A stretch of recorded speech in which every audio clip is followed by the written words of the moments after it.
Hello दोस्तों, आप सभी को प्रभु यीशु मसीह के नाम में जय मसीह की। परमेश्वर के नाम की स्तुति और महिमा हो। फिर से मैं आप सभी का स्वागत करता हूं हमारे एक और नए वीडियो में। दोस्तों, एक बार एक पति पत्नी होते हैं जो कि प्रभु की सेवा करते हैं। जी हाँ दोस्तों, परमेश्वर के दास दासी होते हैं जो कि प्रभु की सेवा करते हैं, दूसरे लोगों के लिए प्रार्थना करते हैं, सुसमाचार का प्रचार करते हैं। जैसे कि आप और हम लोग दूसरों के लिए प्रार्थना करते हैं, ऐसे ही वो पति पत्नी भी दूसरों के लिए प्रार्थना किया करते थे, दूसरों के पास जाते थे, उनके जीवन की परेशानियों को सुनकर उनके लिए प्रार्थना करते थे। जो बीमार होते थे उन बीमारों के लिए प्रार्थना करते थे, तो परमेश्वर उनकी प्रार्थना को सुनकर बीमारों को चंगा करता था। यदि कोई ऐसा व्यक्ति था जो कि संतान नहीं थे जिन परिवार में, उस परिवार के लिए जब वो दोनों पति पत्नी मिलकर प्रार्थना करते थे तब परमेश्वर उन लोगों को संतान देता था, उनके जीवन में आशीष देता था। लेकिन एक बात इसमें यह थी कि ये जो दोनों पति पत्नी थे जो कि प्रभु के सेवा करने वाले लोग थे, इनके जीवन में कोई संतान नहीं थी। जी हाँ दोस्तों, इनके जीवन में कोई संतान नहीं थी। लेकिन जब ये किसी दूसरे के लिए प्रार्थना करते थे कि उनके जीवन में संतान आए, तो परमेश्वर इनकी प्रार्थनाओं को सुनकर उनका उत्तर जरूर देते थे और सामने वाले व्यक्ति के जीवन में आशीष आती थी। दोस्तों, एक बात इस कहानी के माध्यम से मैं आपको समझाना चाहता हूं। आज के समय में बहुत सारे ऐसे लोग हैं जो दूसरों के लिए प्रार्थना करते हैं। हो सकता है आप भी दूसरों के लिए प्रार्थना करते होंगे, और जिस विषय को लेकर आप दूसरों के लिए प्रार्थना करते हैं, उन्हीं चीजों में आपके जीवन में भी प्रॉब्लम्स होंगी। हो सकता है आप किसी ऐसे व्यक्ति के लिए प्रार्थना कर रहे हैं जो बीमार हैं, लेकिन आपके जीवन में भी कई सारी बीमारी होंगी।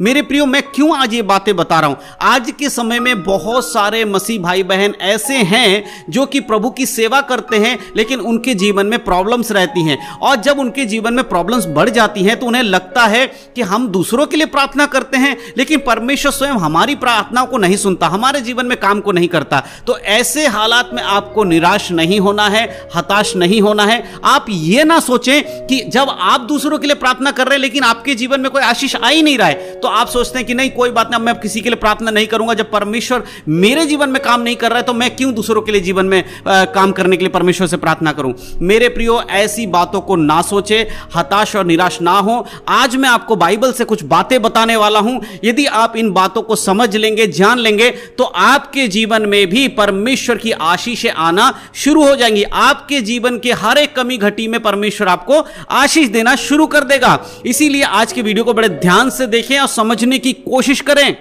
और वीडियो को पूरा देखने के बाद अपने मसीह भाई बहनों में वीडियो को शेयर जरूर करें। तो दोस्तों, मैं आपको एक कहानी सुनाने वाला हूं, एक सच्ची घटना सुनाने वाला हूं। बाइबल के अंदर से, बाइबल से एक ऐसी घटना बताऊंगा जिसे सुनने के बाद आपको समझ में आएगा कि परमेश्वर उसके लोगों पर दृष्टि बनाए रहता है, कभी भी उन्हें त्यागता नहीं है। बाइबल में एक घटना के बारे में मैं आपको बताना चाहता हूं। हम सभी लोग जानते हैं कि यूहन्ना जो बपतिस्मा देने वाला व्यक्ति था, हम सब जानते हैं यीशु मसीह को बपतिस्मा किसने दिया था? यूहन्ना बपतिस्मा देने वाले ने यरदन नदी में यीशु मसीह को बपतिस्मा दिया था। और यूहन्ना के माता पिता जो थे, वो यूहन्ना के माता पिता कौन थे? यीशु मसीह के रिलेटिव थे, यानी कि मरियम के जो रिश्तेदार थे। लेकिन एक सबसे बड़ी चीज मैं यहां बताना चाहता हूं कि यूहन्ना के जो पिता था उसका नाम क्या था? यूहन्ना के पिता का नाम था जकरिया। यूहन्ना के पिता जकरिया था और उनकी माता का नाम था इलीशिबा। ये दोनों पति पत्नी प्रभु की सेवा करने वाले थे। यहां तक कि जकरिया जो था वो जो याजक था, यानी कि परमेश्वर के भवन में दूसरों के लिए, दूसरों के पाप के लिए, क्षमा के लिए प्रार्थना करता था, दूसरों के लिए पाप बलि चढ़ाया करता था। ऐसा व्यक्ति था। और लेकिन परमेश्वर ने उनके जीवन में कोई संतान नहीं दिया था। वो बुढ़ापे तक उनके जीवन में कोई संतान नहीं थी। लेकिन ये दोनों पति पत्नी दूसरों के लिए प्रार्थना किया करते थे। यदि आज भी आपके जीवन में ऐसी बातें हैं कि आपके जीवन में कुछ ना कुछ प्रॉब्लम्स है, यदि आपके जीवन में संतान नहीं है, यदि आप बीमार पड़े रहते हैं, यदि आपके जीवन में दुखी हैं, कुछ भी पारिवारिक दिक्कत है, और आप दूसरों के लिए प्रार्थना करते हैं, तो याद रखिए कि परमेश्वर आपके जीवन में समय आने पर काम करेगा। अब आपको करना क्या होगा? सबसे पहली चीज आपको क्या करना होगा? अगर आप बीमार हैं तो आप दूसरे बीमारों के लिए प्रार्थना करिए। मेरी बात को ध्यान से सुनिएगा। अब अगर आप बीमार हैं तो आपको अपने लिए ज्यादा प्रार्थना करने से वो दूसरे लोगों के लिए प्रार्थना करिए। ऐसे व्यक्ति के लिए प्रार्थना करिए जो बीमार है, दूसरे के लिए प्रार्थना करना शुरू कर दीजिए। यदि आपके घर में संतान नहीं है तो आप ऐसे लोगों के लिए प्रार्थना करिए जिनके परिवार में संतान नहीं है। परमेश्वर के सामने उनके लिए गिड़गिड़ाइए। प्रभु ने इसीलिए कहा कि तुम दूसरों के लिए प्रार्थना करो, तुम अपने शत्रुओं के लिए प्रार्थना करो। मेरे प्रियो, आज के समय में बहुत सारे मसीह लोग दूसरों के लिए प्रार्थना तो करते हैं, लेकिन उतनी शिद्दत के साथ नहीं करते जितना कि परमेश्वर आपसे चाहते हैं। आज जरूरत है तो हर आदमी अपने घर में बैठे, कोठरी में जाए और अपने आस पड़ोस के लोगों के लिए प्रार्थना करे। भले ही वो यीशु मसीह को नहीं जानने वाले लोग होंगे, हो सकता है आपके आसपास रहने वाले लोग यीशु मसीह को नहीं जानते हैं। मेरे प्रियो, आप जाइए, अपने कमरे में जाइए और यीशु मसीह के सामने, परमेश्वर के सामने, पवित्र आत्मा की उपस्थिति में जाकर प्रार्थना करिए उन लोगों के लिए। आपके आसपास बहुत सारे ऐसे लोग होंगे जो बीमार होंगे, आप उनके लिए प्रार्थना करिए। परमेश्वर, मैं उन लोगों के लिए प्रार्थना करता हूं, प्रभु आप उनके जीवन में चंगाई दीजिए। यदि कोई ऐसा व्यक्ति है जिनके घर में संतान नहीं है, बच्चे नहीं है, आप उनके लिए प्रार्थना करिए, उनका नाम लेकर प्रार्थना करिए। प्रभु उनके जीवन में आप कार्य कीजिए। जब आप इस तरह से प्रार्थना करते हैं, जकरिया के समान बन जाते हैं। जकरिया अपने समय में जब वो याजक हुआ करता था तो वो अपने समय में क्या हुआ, अपने समय में जाकर परमेश्वर के भवन में धूप जलाया करता था, परमेश्वर की आराधना किया करता था। और एक दिन, एक समय ऐसा आया जब परमेश्वर ने उसे एक संतान दिया, बुढ़ापे में उसे एक संतान दिया। मेरे प्रियो, परमेश्वर के लिए कुछ भी असंभव नहीं है। यदि आज आप अपने जीवन को देखकर निराश हो रहे हैं और आप ये सोच रहे हैं कि मैं इतने दिनों से प्रभु की सेवा करता हूं, मैं इतने दिनों से कलीसिया में जा रहा हूं, मैं इतने दिनों से चर्च में जा रहा हूं, मैं इतने दिनों से बाइबल पढ़ रहा हूं, मैं इतने दिनों से प्रार्थना कर रहा हूं, मैं लोगों को सुसमाचार सुना रहा हूं, लेकिन परमेश्वर मेरे जीवन में ही इतनी सारी प्रॉब्लम्स हैं, क्या परमेश्वर मेरे जीवन में काम नहीं करेगा? ऐसी सोच अगर आपके मन में आ रहा है तो याद रखिए, प्रभु आपसे और अधिक प्रार्थना की अपेक्षा करते हैं। परमेश्वर चाहते हैं कि आप और अधिक प्रार्थना करिए दूसरे लोगों के लिए।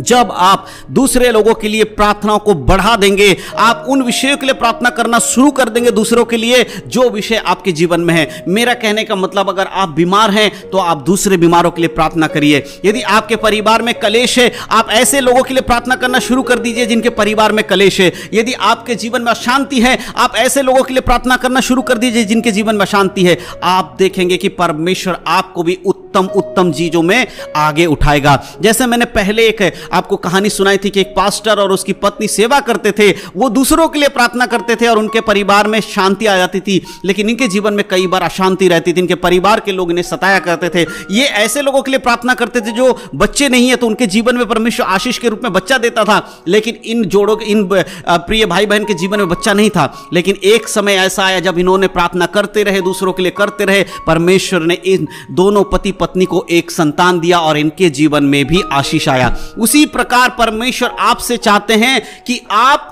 दूसरों के लिए प्रार्थना करें। हम यीशु मसीह के लोग हैं, हमारा कर्तव्य है हम दूसरों के लिए प्रार्थना करें। यीशु मसीह संसार में हमारे लिए आए थे क्योंकि हम पराये हो चुके थे। यीशु मसीह स्वर्ग के अधिपति होकर भी वो हमें बचाने आए और यीशु ने हमें यही संदेश दिया कि तुम जगत के छोर तक जाओ और मेरे चेला बनो, मेरे गवाह बनो।